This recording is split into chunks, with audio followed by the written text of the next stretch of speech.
जब कारा का आदमी आएगा तो तुम उसे ये दिखाओगे। ये वही है। चलो बाकी बातें रास्ते में करेंगे। मिला तो सुल्तान तुम बोंडे को कबीले ले जाओगे, लेकिन याद रहे कबीले में इस बात का किसी को भी पता ना चले कि उन पर हमला हुआ है। इसने बच्चों और औरतों को मारा था, इसलिए उसे इसकी सजा भी मिली। हाँ बस पहुंच ही गए, लेकिन रास्ते काफी खतरनाक थे। रास्ते तो खतरनाक होंगे ही, यहाँ जो खतरनाक लोग रहते हैं।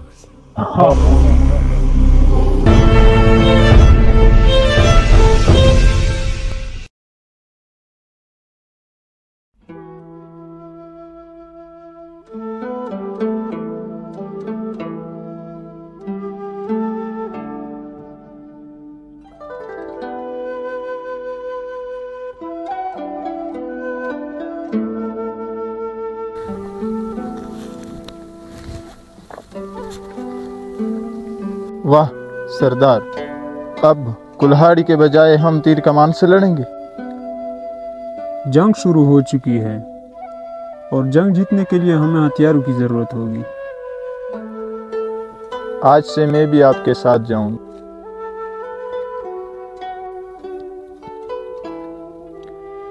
शायद इस बार हमें कहीं जाने की जरूरत ना पड़े। क्या मतलब है? क्योंकि अगर नदी के आखिरी सिरे में सुल्तान और सिकंदर को बोंडा मिल गया और उन्होंने बोंडा छीन लिया तो कारा तक खबर पहुंचने में देर नहीं लगेगी। इसलिए वो सीधा यहाँ आएगा और हम पर हमला करेगा। लेकिन सरदार, हमारा तादाद बहुत कम है। कारा इस बार बहुत ज्यादा फौज लेकर आएगा। जंग सिर्फ सिपाही की कसीर तादाद से नहीं जीती जाती। कारा की सिपाही बहुत ज्यादा है, लेकिन वो जंगी तरीके से नावाकिफ है, इसलिए हम उनके लिए जाल बिछाएंगे। ऐसे कैसे हो सकता है कि मेरे भाई जंग की तैयारी कर रहे हो और मैं आराम? वाह अरसलान, तुम तो मुकम्मल सेहतियाब हो चुके हो। हाँ, ये तो हमारे नन्हे हकीम का कमाल है। आराम करना हमारे लिए नुकसानदायक साबित हो सकता है, इसलिए जब तक सिकंदर और सुल्तान वापस नहीं आते तब तक हम उनके लिए जंगी हथियार बनाएंगे।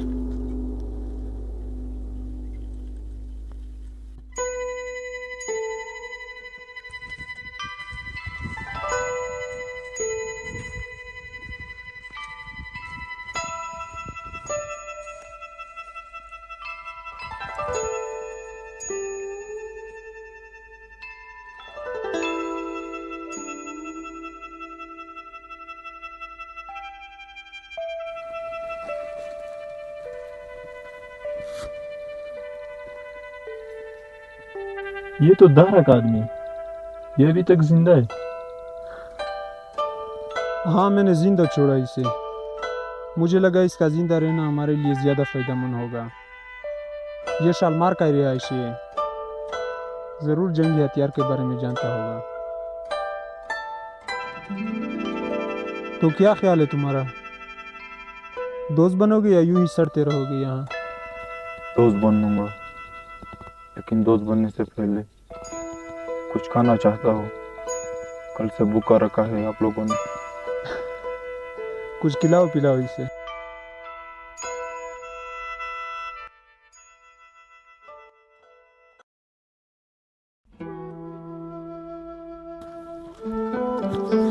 कल से हम मुसलसल सफर करते आ रहे हैं, हमें थोड़ी देर आराम करनी चाहिए।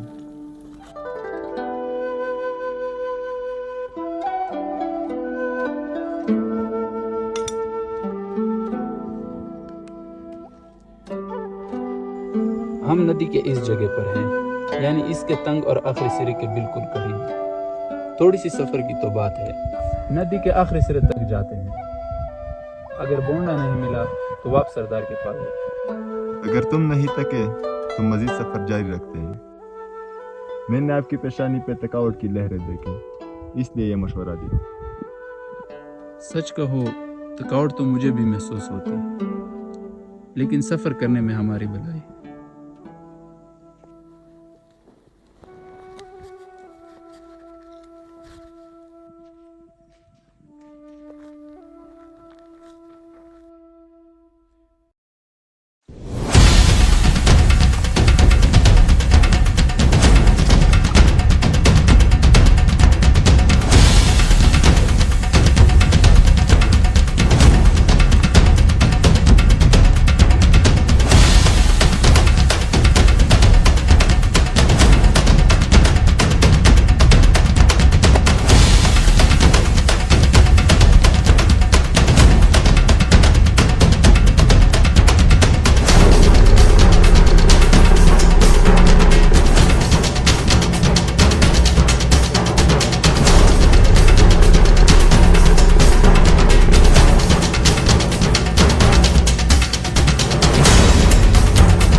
वो कैसे हमारे बीच आकर हमसे हमारे कैदी को चुरा सकता है? तुम गलत आदमी को लेकर आए थे जो हमारा दुश्मन था और हमारी नजरों में दूर जू कर वो हमसे हमारी घर में कैदी को भगा कर ले गया और हमें पता तक नहीं चला।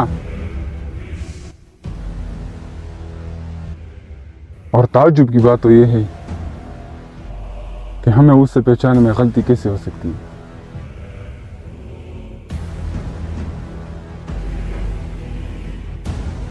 लेकिन कारा अपने जैसी निशानी बताई थी वैसे ही उसके हाथ में सुरखन का झंडा था। अगर उसके पास सुरखन का झंडा था इसका मतलब यह है कि वो दारा के मेहमान के बारे में भी जानते थे।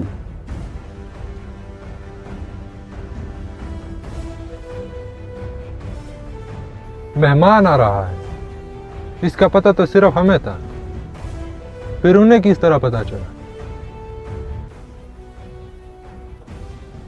दारा का मेहमान आ रहा है, अगर उसे इस बात का इल्म था तो इसका मतलब है कि वो हमारे बारे में सब कुछ जानते हैं और वो मारमोर ये नहीं हो सकता। वो हमें से ये कहें। कारा, एक बुरी खबर है, भोंडे को किसी ने लूट लिया।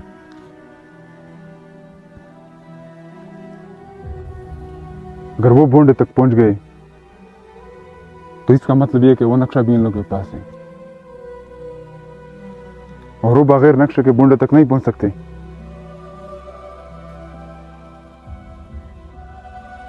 ये कैसे हो सकता है? कैसे?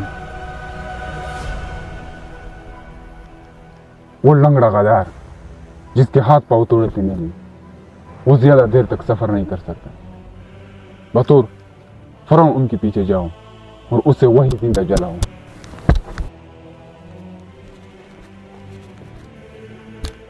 हरीस, फौरन जाओ दश्त कबीले जब्बार के पास और हमारे जितने भी सिपाही है लेकर आओ। हम इस बार उन पर ऐसा हमला करेंगे, ऐसा कि उनके नस्लें याद रखें, नस्लें। ठीक है, मैं चलता हूँ। फौरन जाओ।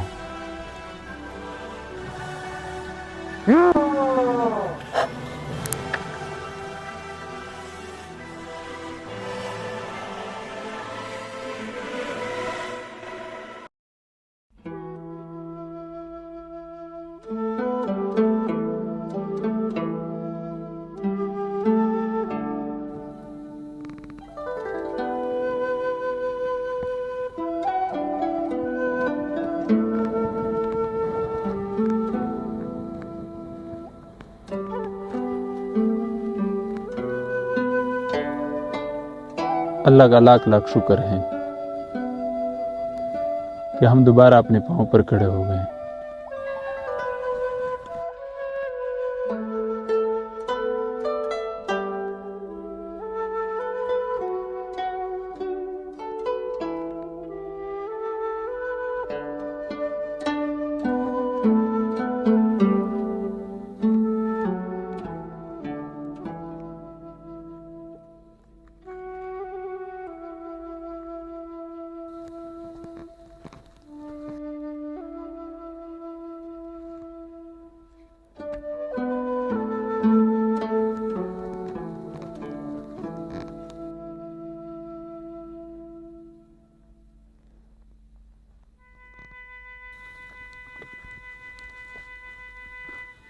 अस्सलाम वालेकुम सरदार। वालेकुम सलाम। सिकंदर मेरे भाई, कैसे हो? अल्हम्दुलिल्लाह। ये तीर कमान और नेज़ है। लगता है हमारी बाकी की ज़िंदगी सफ़ेद को में जंग लड़ते हुए गुजरने वाली है। हालात बदल चुके हैं और हम भी हालात के मुताबिक ही बदलेंगे। खेमे में आओ, मैं तुम्हें तफसील से बताता हूँ सब कुछ।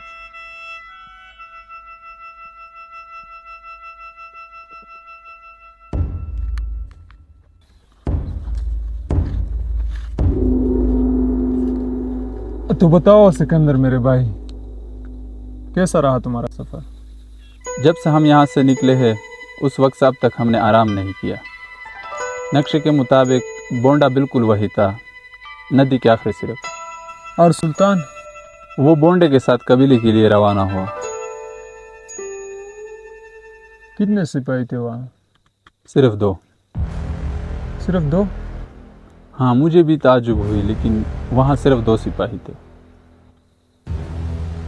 अगर वहाँ सिर्फ 2 सिपाही थे तो इसका मतलब बाकी के सिपाही कारा के साथ हैं, और कारा को भी इस बात का इल्म है कि हम उनके बारे में जानते हैं। हाँ, वो आएंगे और सीधा हमला करेंगे, शायद एक बहुत बड़ी फौज के साथ। अगर आपकी रजामंदी हो तो हम ये जगह छोड़कर कहीं और जाते हैं। नहीं, हम यहाँ रहेंगे और उनके लिए घात लगाएंगे।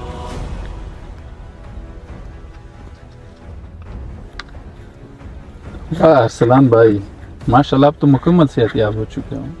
हाँ, लेकिन अभी भी चक्कर आते हैं। सरदार, बाहर 2 आदमी आ रहे हैं, एक गजनी है और दूसरे का पता नहीं चलता।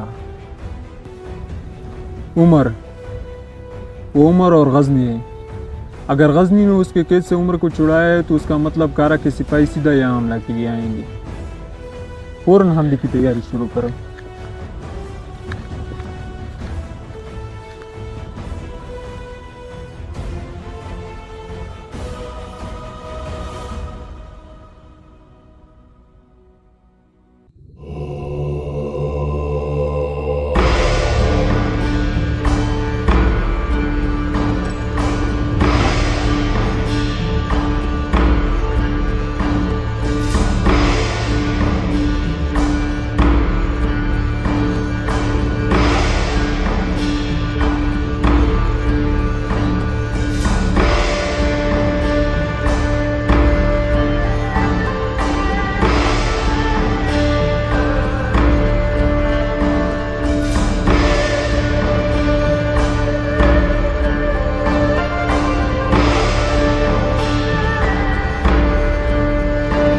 काफी परेशान किया तुमने।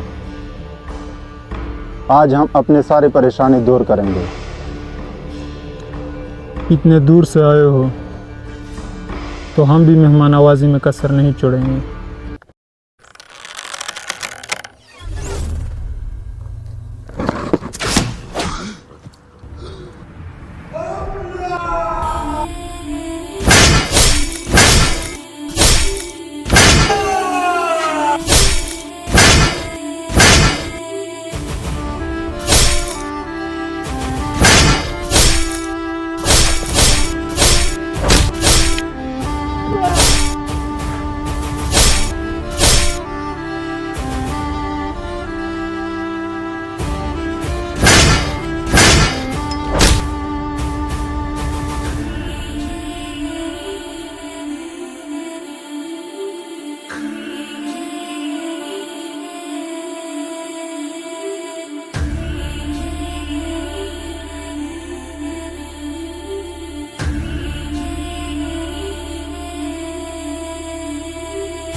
मैं अगर चाहूँ तो तुम्हें अभी ख़त्म कर सकता हूँ, लेकिन तुम इतने आसान मौत के हकदार नहीं।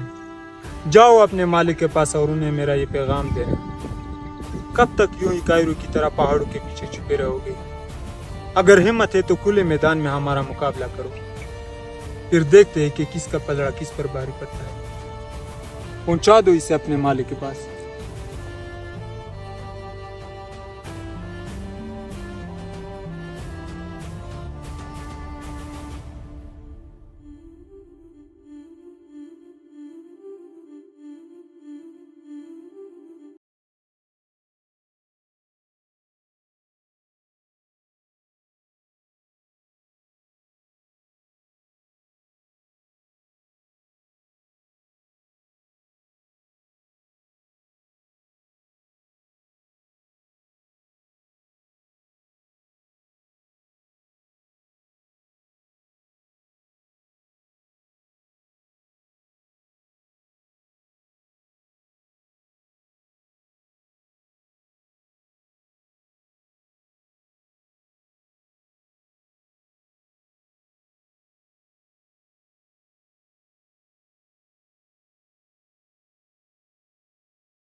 वापस कबीले लौटने का क्या ख्याल है? लौटेंगे कबीले, लेकिन अभी हमें दुनिया के सबसे ताकतवर लोगों का इंतजार है। कौन? रात को इसके बारे में तफसील से बात करेंगे।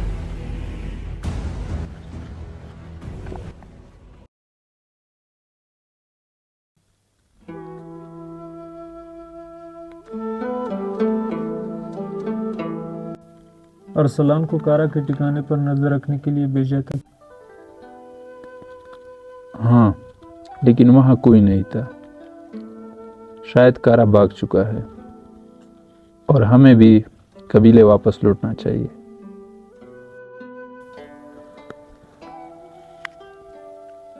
कारा भागने वालों में से नहीं है। वो शायद शालमार गया हो अपने भाई दारा के पास और वो वहां से फौजी लेकर आएगा। सरदार, हमने ऐलान जंग तो कर दिया। अगर कारा गया है शालमार अपने भाई दारा के पास, तो वो एक बड़ी फौज लेकर आएगा और हम उसका मुकाबला कैसे करेंगे? नक्शे पर हाथ रखते हुए तुमने मुझसे एक सवाल किया था। और वो कौन सा इलाका है?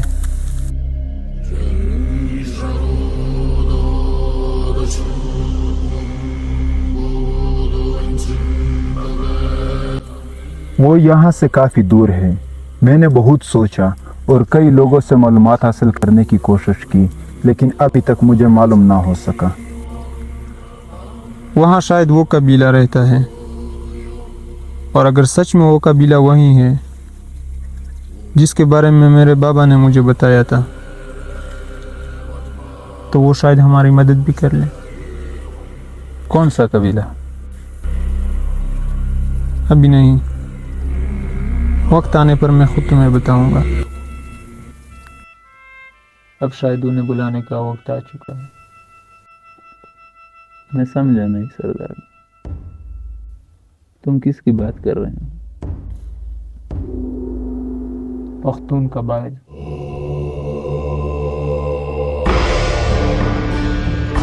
पख्तून कबाइल?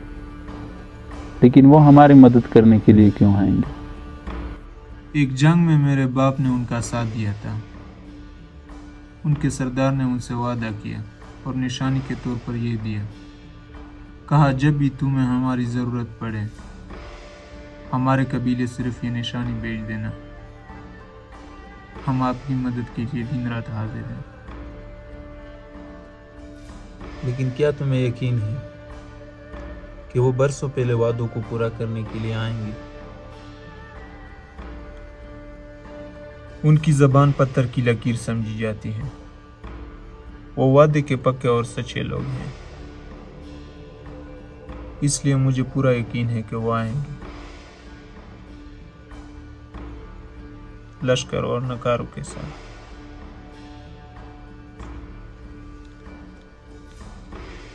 और अगर एक बार हमें उनकी मदद हासिल हुई